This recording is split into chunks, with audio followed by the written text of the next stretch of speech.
ஒரு வகையில் யோகத்தை கொடுக்கும். இப்போ இந்த 4 7 சம்மந்தப்படுது இல்லையா, ஒரு ஆதிபத்தியத்தை கொடுக்கும், இன்னொரு ஆதிபத்தியத்தை கெடுக்கும். துலாலக்கணத்துக்கு சுக்கிர புத்தி நடக்குதா, சூரிய புத்தி நடக்குதா, நம்பி ஏமாற போற, ஜாமீன் போட்டு மாட்டிக்கு போற, கூட இருக்கிற கூட்டாளி கவுத்துருவான். தனுசு லக்கணத்துக்கு சூரியன் 9 கோடி அவர் தானே, அவர் அங்கேயே ஆட்சி பெறலாம். சிறப்பான ஆன்மீகம், சாஸ்திரம், மந்திர தந்திரங்களை கற்றுக்கொள்வது, பூஜை புனஸ்காரங்கள், ஆன்மீக சேவை, கோவில் திருப்பணிகள்.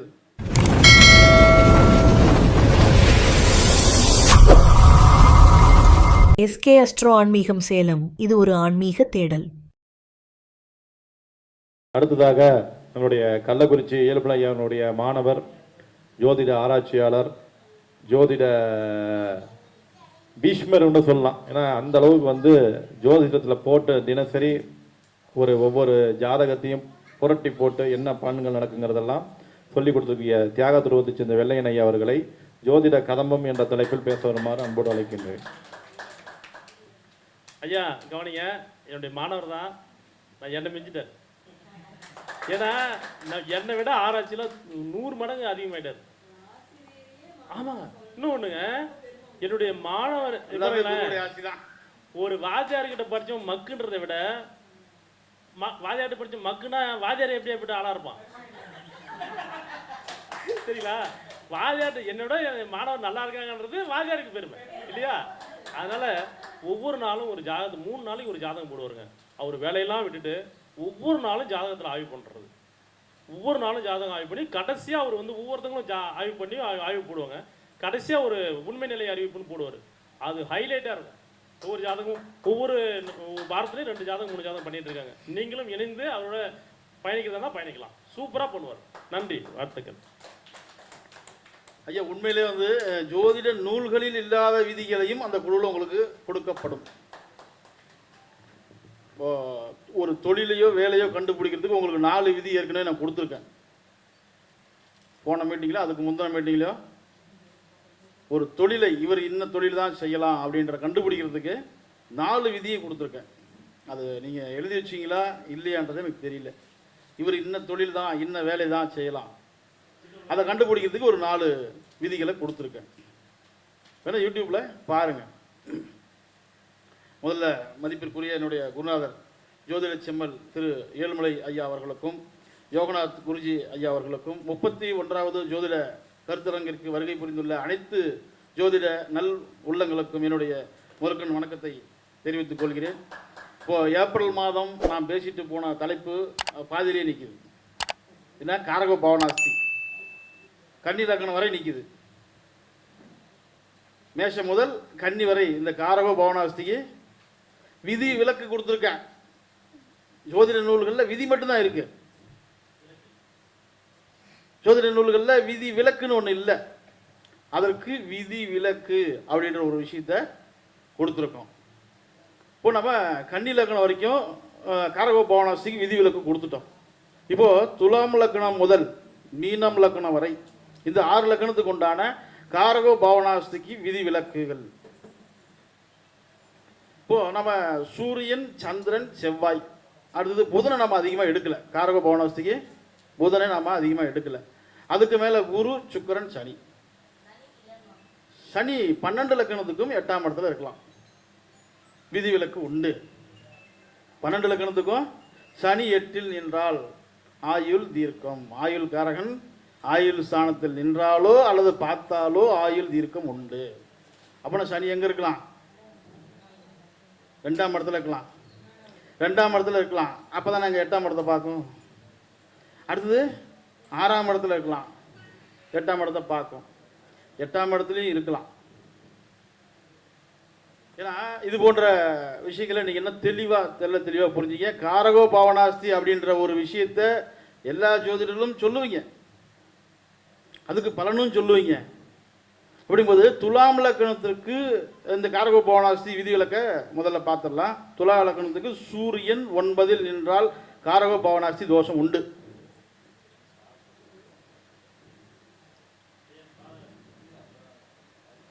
அடுத்து துலாம் லக்னத்துக்கு சந்திரன் நாளில் நின்றால் யோகம் உண்டு, இது விதிவிலக்கு உண்டு. துலாம் லக்னத்துக்கு சந்திரன் நாளில் நிற்கலாம், காரகோ பவனாஸ்தி இல்லை, விதிவிலக்கு உண்டு, யோகத்தை தான் செய்யும். 10 4 சம்பந்தப்படும். அப்ப என்ன ஆகும்? அதாவது இவங்க கொடுத்தது, இந்த விதியை கொடுத்தது எந்த அடிப்படையில் கொடுத்தாங்க அப்படின்னா காரக அடிப்படையில் கொடுத்துருக்காங்க, கிரகத்தினுடைய காரக அடிப்படையில் கொடுத்துருக்காங்க. அதை நாம் ஆதிபத்திய ரீதியாக மாற்ற வேண்டும்.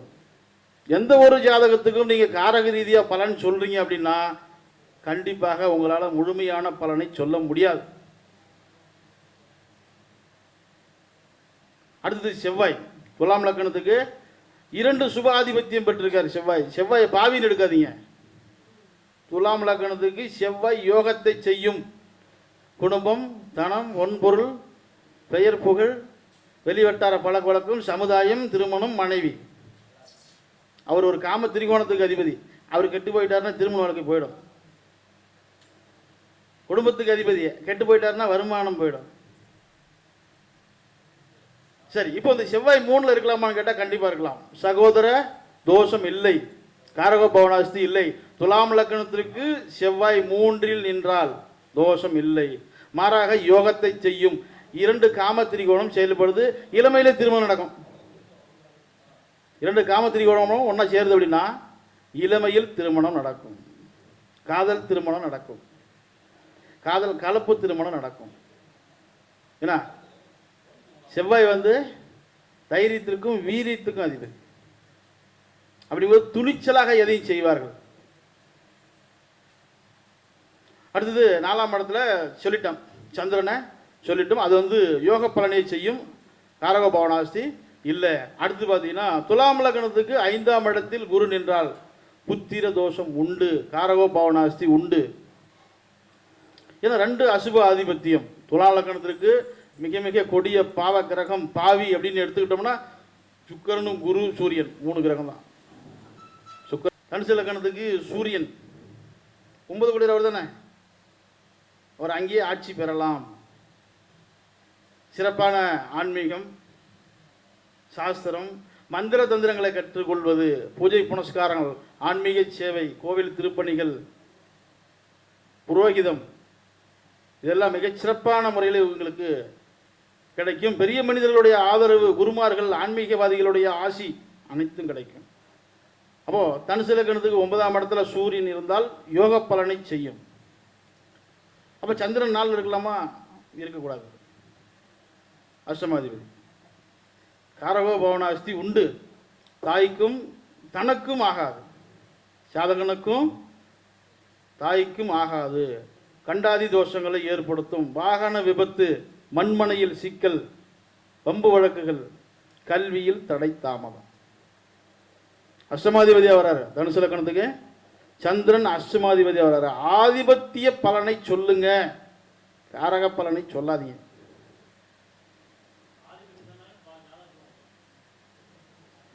ஒன்றும் இல்லை, ஒரு லக்கணத்தை சொன்னாலே நீங்கள் பலன் சொல்லணும். இப்போ தனுசு லக்கணம் சொல்லிட்டு இருக்கா ஐயா, இப்போ தனுசு லக்கணம் சொல்லிட்டு இருக்கா, தனுசு லக்கணம் பொறுத்தவங்களுக்கு பாருங்க, அந்த புத்திரமும் பூர்வீகம் தான் பிரச்சனையாக இருக்கும். பூர்வீகத்தில் இருக்க மாட்டாங்க. அப்படி மீறி இருக்கிறாங்கன்னா அங்கே கேஸ் நடந்துகிட்டு இருக்கும். 5ஆம் இடத்திற்கும் 12ஆம் இடத்திற்கும் ஒரே கிரகம். ஒரு ஆதிபத்தியம் சுபாதிபத்தியமாக இருக்கு, இன்னொரு ஆதிபத்தியம் அசுபாதிபத்தியமாக இருக்கு. ஆமாம், அந்த 2 ஆதிபத்தியமும் ஒரே கிரகமாக வாங்குறதால அதில் சிக்கல் இருக்கும், கண்டிப்பாக இருக்கும். யாராவது இருக்கீங்களா தனுசு லக்னம்? உங்ககிட்ட தனுசு லக்னம் வருதுன்னு பாருங்க. தெரியல, புத்திரன் இல்லை, ப்ராப்ளம் ரெண்டுமே இருக்கு. ஐயா எப்படி நாங்கள் லக்னத்துக்கு சொன்னால பலன் வரணுங்க. 12 லக்னத்துக்கு சொல்லிடுவோம், இப்படியே பலன் சொல்லிடுவோம் நான். அடுத்தது செவ்வாய் இல்லையா, தனுசு லக்னத்துக்கு செவ்வாய். இப்போ சந்திரன் காரக பவனாஸ்தி உண்டு, 4ல் நிற்கக்கூடாது தனுசு லக்னத்துக்கு. அடுத்தது செவ்வாயும் 3ல் நிற்கக்கூடாது, இதுவும் காரக பவனாஸ்தி, சகோதர தோஷம் உண்டு. அடுத்தது புதன் இல்லை. அடுத்தது குரு. குரு 4ஆம் அதிபதி தானே, லக்னாதிபதி, 4ஆம் அதிபதி 5ல் நின்றால் யோகம். பட்டம் பதவிகள் தேறிவிடும், முக்கிய பொறுப்புகள் கிடைக்கும், சிறப்பான கல்வி உண்டு. ஏன்னா லக்னாதிபதி 5ஆம் இடத்துல இருக்கக்கூடிய காரணத்தால் இந்த 5ஆம் இடம் என்பது தான் உங்களுக்கு கிடைக்கக்கூடிய பெயர், புகழ், பட்டம், பதவி. இப்போ ஜாதகர் அதுக்காக முழு முயற்சியில் ஈடுபடுவார். தன்னுடைய பெயர், புகழ், பட்டம், பதவிக்காக முழு முயற்சியில் ஈடுபடுவார்கள். 5ஆம் இடம் என்பது அந்த 5ஆம் இடம் சிறப்பாக இருந்தால் மட்டும்தான் அவங்களால ஆளக்கூடிய திறமை, ஆளுமை திறன், நிர்வாக திறமை எல்லாம் கொடுக்கும். 5ஆம் இடம் பாதிக்கப்பட்டுச்சுன்னா உங்களுக்கு எந்த விதமான யோசனைகளும் முன் யோசனைகளும் இருக்காது. ஒரு சிந்திச்சு ஒரு செயலை செயலாற்றணும் அப்படின்னா அங்கே 5ஆம் இடம் சிறப்பாக இருக்கும். இப்போ குரு இருக்கலாம், தனுசு லக்னத்துக்கு 5ல் குரு இருந்தால் சிறப்பான யோகம், புத்திர பாக்கியம் உண்டு, நல்ல அறிவுள்ள அழகான குழந்தைகள் பிறப்பார்கள், புத்தி கூர்மையுள்ள குழந்தைகள் பிறப்பார்கள். இதுக்கு நாம் 5ஆம் அதிபதியும் கூட எடுத்துக்கணும். அவர் எங்கே இருக்காரு, என்ன பண்ணுறாரு, ஏதாவது பாதிக்கப்பட்டிருக்காரு அப்படின்றது 5ஆம் அதிபதி நம்ம எடுத்துக்கணும். ஆனால் தனுசு லக்னத்துக்கு 5ல் குரு இருந்தால் காரக பவனாஸ்தியிலிருந்து விதி விலக்கு உண்டு, இருக்கலாம். அடுத்து சுக்கிரன், குரு முடிஞ்சுதா, சுக்கிரன் யாருங்க, 11க்கும் 6க்கும் அதிபதி. அப்போ 6ஆம் அதிபதி 7க்கு போனால் என்ன ஆகும், அங்கே காரக பவனாஸ்தி உண்டு. தனுசு லக்னத்துக்கு சுக்கிரன் 7ல் நின்றால் காரக பவனாஸ்தி உண்டு, தாரதோஷத்தை உண்டாக்கும், நம்பிக்கை துரோகத்தை உண்டாக்கும். முதல்ல 3, 7, 11 நம்பிக்கை துரோகம், நம்பி ஏமாறணும், கையெழுத்து போட்டு மாட்டிக்குவீங்க, ஜாமீன் போட்டு மாட்டிக்குவீங்க, ஆன்லைனில் முதலீடு போட்டு மாட்டிக்குவீங்க. இப்போ 2 நாளைக்கு முன்னாடி கூட ஒரு வீடியோ போட்டிருக்கேன். இந்த 11ஆம் இடம் சிறப்பாக இருந்தால் தான் நீங்கள் ஆன்லைனில் போட்ட முதலீடு உங்களுக்கு வரும். 3, 7, 11 பாதிக்கப்பட்டுருச்சு அப்படின்னா நீங்கள் ஆன்லைனில் முதலீடு போட்டிங்கன்னா அப்படியே வந்து உங்களுடைய முதலீடு முடக்கப்படும், கைக்கு வராது. அதே போல் தான் விளையாட்டு, போட்டி, பந்தயம், தேர்வு, வழக்கு இதிலெல்லாம் வெற்றி ஆகணும் அப்படின்னா உங்களுக்கு 3, 7, 11 சிறப்பாக இருக்க வேண்டும். ஐயா 3ஆம் இடம் தானே விளையாட்டு, வீர தீர செயல்கள், நீங்கள் எதுவும் சொல்ல மாட்டார் அவரு. பந்தயம் எந்த இடங்க, பந்தயம் 3, 7, 11 தான் பந்தயம், கூட்டு தொழில், போட்டி, அதில் வெற்றி ஆகணும். இங்கே 3, 7 உங்களுக்கு சிறப்பாக இருந்தால் தான் 3 என்பது முயற்சி, 7 என்பது அனுபவம், 11 என்பது வெற்றி. உங்களுக்கு முயற்சி இருக்கணும், கடுமையான முயற்சி இருக்கணும். 7 என்பது உங்களுக்கு அனுபவம் ஏற்கனவே இருக்கணும். இந்த 3 இந்த முயற்சியும் அனுபவமும் இருந்தால் மட்டும்தான் இங்கே 11 உங்களுக்கு ஆக்டிவேட் ஆகும். அப்போ தான் நீங்கள் வெற்றி அடைய முடியும். இப்போ அனுபவமே இல்லாமல் ஒரு சில பேர் சிக்கலில் மாட்டிக்கிறாங்க, செய்த வேலையை திரும்ப திரும்ப செஞ்சுட்டு இருக்கிறாங்க. இது எங்கே இடிக்கிற மாதிரி இதா,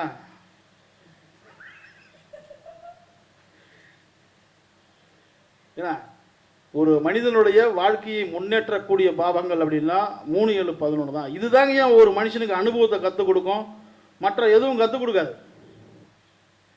என் கூட சேர்றவன் நல்லவனா கெட்டவனா கண்டுபிடிக்கிறதுக்கு எனக்கு நாளாகும். அதான் 3ஆம் இடம். அடுத்து திருமண வாழ்க்கையை மனைவி பற்றி சொல்லக்கூடிய இடம் 7ஆம் இடம், கூட்டுத்தொழில் சொல்லக்கூடிய இடம் 7ஆம் இடம். இதெல்லாம் நமக்கு சிறப்பாக இருக்கா அப்படின்னு நாம் கண்டுபிடிக்க முடியாது அவ்வளோ சீக்கிரம். அதே போல் 11ஆம் இடம் தான் ஒரு மனிதன் எந்த ஒரு காரியத்தை செய்தாலும் அதில் வெற்றியா தோல்வியான்னு தீர்மானிக்கக்கூடியது 11ஆம் பாவம் தான். சரிங்க, இப்போ தனுசு லக்னம் முடிஞ்சுதா, அடுத்து மகரம்.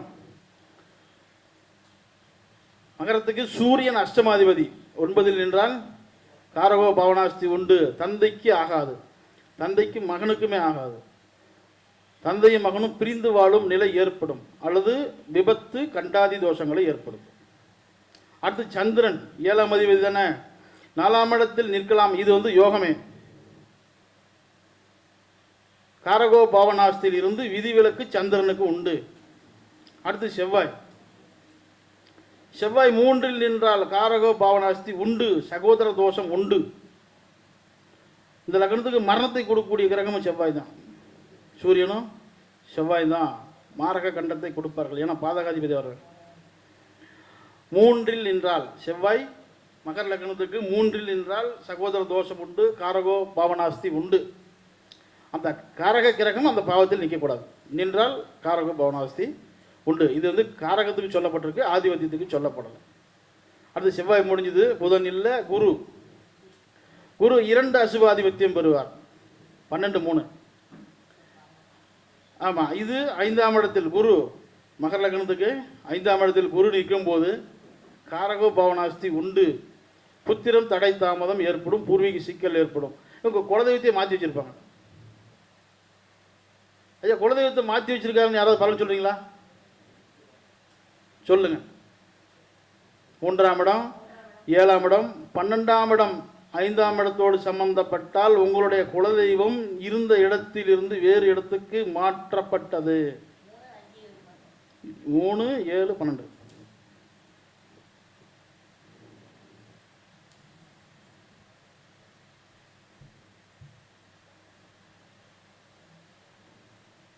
ஏன்னா அவங்க பாட்ட காலத்தில் ஒரு இடத்துல கும்பிட்டுட்டு இருப்பாங்க, இவங்க காலத்தில் இவங்களுடைய வசதிக்கு ஏற்ப அங்கிருந்து வேறு இடத்துக்கு மாற்றி வச்சுக்குவாங்க.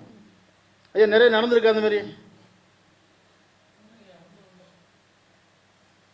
நான் சொன்னேன்னா அப்படியே சொல்லுவாங்க, ஆமாங்க ஐயா, எங்கள் பாட்டங்காலத்தில் அங்கே தான் கும்பிட்டு இருந்தோம், எங்களுடைய வசதிக்கு ஏற்ப எங்களால் அங்கே போக முடியல, ரொம்ப தூரமாக இருக்குது, அதனால் அங்கேருந்து ஒரு பதிவு கொண்டாந்து நாங்கள் இங்கே வச்சுக்கிட்டோம், இங்கே வச்சு நாங்கள் கும்பிட்டுட்டு வரோம்.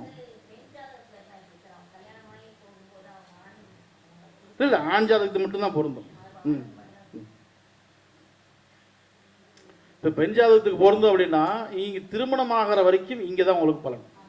ஆமாம், திருமணம் ஆகிட்டு கணவன் வீட்டுக்கு போயிட்டீங்கன்னா அங்கே பலன் நடக்கும். அப்போ அங்கேயும் பார்த்தீங்கன்னா அவங்க கணவருடைய ஜாதகத்தில் இருக்கும் பிரச்சனைகள், அந்த பூர்வீக சம்பந்தமான பிரச்சனைகள் இருக்கும், 5ஆம் இடம் சம்பந்தமான பிரச்சனைகள் இருக்கும்.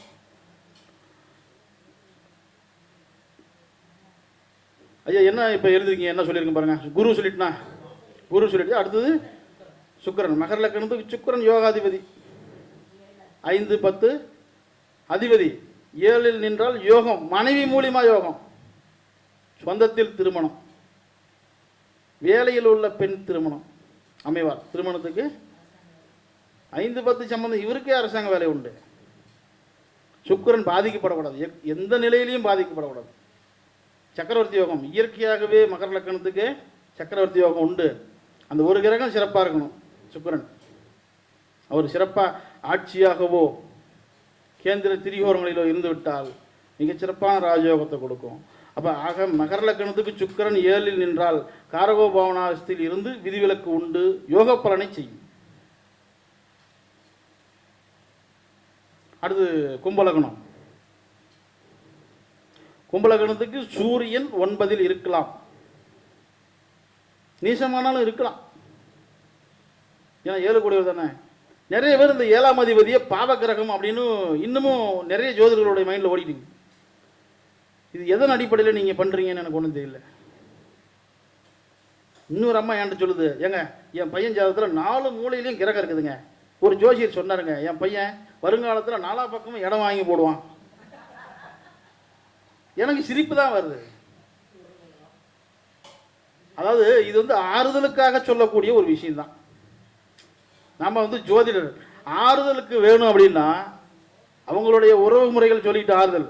நம்ம ஜோதிடருடைய கடமை என்ன? அடுத்தடுத்து நடக்கக்கூடிய விஷயங்களை எடுத்து சொல்லக்கூடியதான் ஒரு ஜோதிடருடைய கடமை.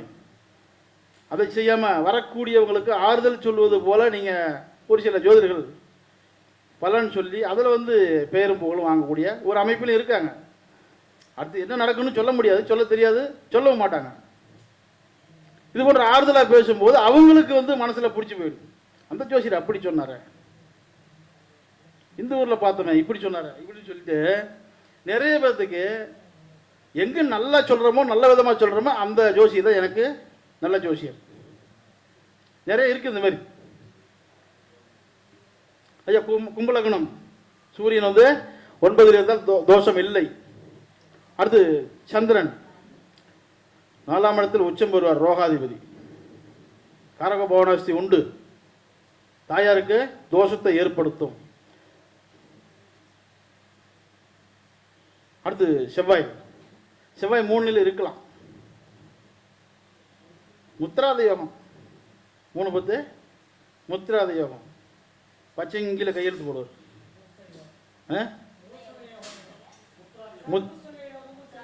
முத்திராதி யோகம், கெஜெட்டட் ஆபீசர், பச்சைங்கில கையெழுத்து போடக்கூடிய யோகத்தை கொடுக்கும். இது வந்து விதிவிலக்கு உண்டு. கும்பலக்கணத்துக்கு செவ்வாய் 3ல் ஆட்சி பெறலாம். அவர் 10ல் ஆட்சி பெற்றால் இன்னும் பலமாக இருக்கும். இது காரகோ பவனாஸ்தி விதியிலிருந்து விலக்கு உண்டு. செவ்வாய் 3ல் இருக்கலாம். அடுத்தது குரு, தன லாபாதிபதி குரு 5ல் நின்றால் யோகம். மகர லக்கணத்துக்கு தோஷத்தை செய்யும், கும்ப லக்கணத்துக்கு யோகத்தை செய்யும். தன லாபாதிபதி 5ல் இருக்கும் பொழுது 5-11 சம்பந்தம் காதல் திருமணத்தை உண்டாகும். 5-11 சம்பந்தம் புத்திரர்களால் பெயரும் புகழும் உண்டாகும்.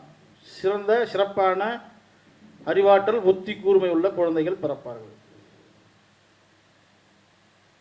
அதே போல் அவங்களுடைய குலதெய்வ அனுகிரகம் பூர்வீகம் இதெல்லாம் வந்து சிறப்பாக இருக்கும். 5ஆம் இடம் சிறப்பு. அடுத்தது சுக்கிரன், கும்பலக்கணத்துக்கு யோகாதிபதி தான். மகரம் கும்பத்துக்கு சுக்கிரன் யோகாதிபதி, கடகம் சிம்மத்துக்கு செவ்வாய் யோகாதிபதி. அதனால தான் கடகத்துக்கும் சிம்மத்துக்கும் செவ்வாய் எங்கே இருந்தாலும் தோஷம் இல்லை, செவ்வாய் தோஷம் இல்லை. சரிங்க. இப்போ கும்பலக்கணத்துக்கு சுக்கிரன் 7ல் இருக்கலாம். இது யோகத்தை மட்டுமே செய்யும், காரக பவனாஸ்தி இல்லை. இதில் அடுத்து மீனம். மீனம் சூரியன் யாருங்க? யோகாதிபதி. 6 கூடியவர் போய் 9ல் உட்காந்து என்ன பண்ணும்? தோஷம் தானே. அப்போ மீன லக்கணத்துக்கு சூரியன் 9ல் நின்றால் தோஷம். என்ன தோஷம்?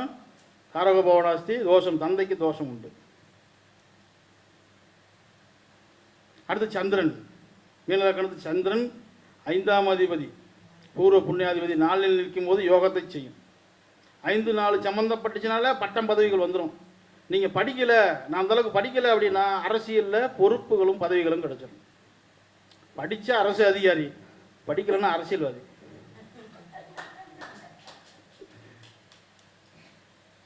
நீங்கள் பலன் சொல்லும்போது இப்படி தான் சொல்லி ஆகணும். இப்போ 4-5 சம்பந்தம், கல்வி சிறப்பாக வரணும். இளமையில் என்ன பண்ணும்? சுக்கிர திசை ராகு திசை வந்துடும், கல்வி தடையாகி போயிடும். படிச்சுன்னா அரசு அதிகாரி, படிக்கலைன்னா அரசியல்வாதி. சந்திரன் 4ல் நிற்கலாம், யோகம் உண்டு, காரகோ பவனாஸ்தி இல்லை. அடுத்து செவ்வாய் யாருங்க? தன பாக்கிய அதிபதி தானே. 3ல் நின்றால் யோகமே, உழைக்காமல் வருமானம் வரும். சகோதரனால் ஜாதகருக்கு வருமானம் வரும். இந்த 3-7-11 என்பது உங்களுக்கு உழைக்கக்கூடிய பாவம், நீங்க உழைக்காமல் வரக்கூடிய வருமானம். இதை சொல்லிருக்கேன். விளையாட்டு போட்டி, பந்தயம், தேர்வு, அதே போல ஆன்லைன் முதலீடு, கூட்டு தொழில், உங்களுக்காக உழைக்கக்கூடிய பாவகம் தான் இந்த 3-7-11. நல்லா சிந்திச்சு பாருங்க. நீங்க செய்யக்கூடிய வேலையை உங்க மனைவி செய்வாங்க 7ஆம் இடம். நீங்க செய்யக்கூடிய வேலையை உங்க சகோதரன் செய்வாங்க 3ஆம் இடம். நீங்க செய்யக்கூடிய வேலையை 11ஆம் இடம் செய்யும் மூத்த சகோதரன், நண்பர்கள், இவங்கெல்லாம் செய்வாங்க. இந்த 3-7-11 ஒரு மனுஷனுக்கு சாதகமாக இருந்துட்டாலும் பலமாக இருந்துட்டாலும் அவன் சமுதாயத்தில் முன்னேறி விடுவான். ஏன்னா தனக்காக உழைக்கக்கூடிய ஒரு பாவகம் தான் அந்த 3-7-11. அதே போல இந்த பிரச்சனைகள் எதுவுமே இல்லாம ஜாதகர் சிறு முயற்சியில் அதிக லாபம் ஈட்டணும்னா அந்த 11ஆம் இடம் சிறப்பாக இருக்கும். இதுதான் ஒரு 2 நாளைக்கு முன்னாடி ஒரு வீடியோ போட்டிருக்கேன், நம்ம ஐயா குழுவிலையும் போட்டிருக்கேன், கூட்டு தொழில் ஆன்லைன் முதலீடு அப்படின்ட்டு. இப்போ செவ்வாய் வரைக்கும் எழுதிட்டீங்களா? அடுத்தது புதன் இல்லை, குரு 1-10 அதிபதி 5ல் உச்சம் பெறுவார். சிறப்பான யோகம், சிறந்த ஆன்மீகத்தில் சிறந்து விளங்குவார்கள். கோயில் கட்டி கும்பாபிஷேகம் பண்ணுவாங்க. குரு உச்சம் ஆயிடுச்சு. அதாவது மீன லக்கணத்துக்கு குரு உச்சம் ஆயிடுச்சுன்னா நல்ல பெயர் புகழ் மதிப்பு மரியாதை பட்டம் பதவிகள். அடுத்தது ஆன்மீகத்தில் சிறந்து விளங்குவாங்க. அதே போல் சாஸ்திரங்களை கற்றுக்கொள்வார்கள். மந்திரம், மாந்திரிகம், தாந்திரிகம், சாஸ்திரங்களை கற்றுக்கொள்வார்கள். இது யோகமே. காரக பவனாஸ்தி இல்லை, யோகம் உண்டு. அடுத்து குரு முடிஞ்சு சுக்கிரன். சுக்கிரன் 8 கூடியவர் இல்லையா, 2 அசுபாதிபத்தியம் பெற்றவர்.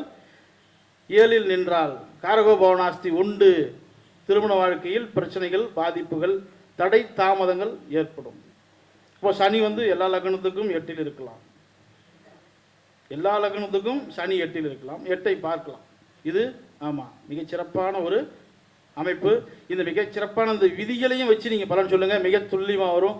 திருமணத்தை நடத்தி வைக்கும் காலம் இந்த 3-7-11 தான். இந்த 3-7-11 வீட்டு அதிபதிகள் 3 கிரகமும் ஒரு ஜாதகத்தில் சுபத்தன்மையோட பலமாக இருந்து போச்சுன்னா 20 வயசுலேருந்து 25 வயசுக்குள்ளே திருமணம் நடந்துடும். ஆர்வம் அதிகமாக இருக்கும். 3-7-11 காமத்திரிகோணாதிபதிகள் பலமாக இருந்துட்டா 20 முதல் 25 வயதிற்குள் திருமணம் நடந்துடும். சரிங்க, ஒரு கிரகம் பாதிக்கப்பட்டுருச்சு, 2 கிரகம் பலமாக இருக்கு. அப்போ அந்த 25 வயசுலேருந்து 35 வயசுக்குள்ள திருமணம் நடந்துடும். 2 கிரகம் போயிடுச்சுங்க, ஒரு கிரகம் தாங்க பலமாக இருக்கு, 35 வயசுக்கு மேலே திருமணம் நடக்கும். இது நீங்கள் நோட் பண்ணி பாருங்க. அதே போல் இந்த மிருத்யு பாகை தெரியுங்களா, ஒவ்வொரு ராசியிலையும் ஒவ்வொரு கிரகத்துக்கும் மிருத்யு பாகை உண்டு. ஒரு ஜாதகத்தில் 7ஆம் அதிபதியோ ஆண் ஜாதகமாக இருந்தால் சுக்கிரனோ மிருத்யு பாகை நின்றால் திருமணம் நடக்காது. அதே போல் பெண்களுக்கு செவ்வாய், ஆண்களுக்கு சுக்கிரன். ஒரு சின்ன விஷயம் மட்டும். அதே போல் சூரியனோடு ஆண் ஜாதகமாக இருந்தால் செவ்வாய், சூரியனும் ஆண் ஜாதகமாக இருந்தால் சுக்கிரன். சூரியனும் சுக்கிரனும் ஒரே பாகையில் நின்றுச்சா, எந்த ராசியில் வேணாலும் பாருங்க, ஒரே ராசியில் ஒரே டிகிரியில் நின்று போச்சுன்னா திருமணம் நடக்காது. அதே போல தான் சுக்கிரனும். இந்த விஷயத்தில் கொஞ்சம் புரிஞ்சு வச்சுக்கிங்க. அடுத்தது வரக்கூடிய உங்ககிட்ட வரக்கூடிய ஜாதகத்தில் நீங்கள் திருமணம் அப்படின்னு வந்துச்சுன்னா இந்த விதியை முதல்ல எடுத்துருங்க. ஒன்று மிருத்யு பாகை, 2வது சூரியனோட 7ஆம் அதிபதியோ அல்லது சுக்கிரனோ இருக்குதான்னு பாருங்கள். பார்த்து தெளிவாக வரக்கூடிய உங்களிடம் வரக்கூடிய மக்களுக்கு தெளிவான ஒரு பலனை கொடுத்து நீங்கள் பேரும் புகழும் வாங்க வேண்டும் என்று நான் கேட்டுக்கொள்கிறேன். எனக்கு வாய்ப்பளித்த அனைத்து நல் உள்ளங்களுக்கும் நன்றியை தெரிவித்துக் கொள்கிறேன். மிக சிறப்பான முறையில் தன்னுடைய ஆய்வை வெளிப்படுத்திய வெள்ளையன் ஐயா அவர்களுக்கு நம்ம குரு மணிகண்டன் ஐயா அவர்களும் கோபி பிரியன் ஐயா அவர்களும் வந்து மரியாதை செலுத்துவார்கள். வாங்கய்யா.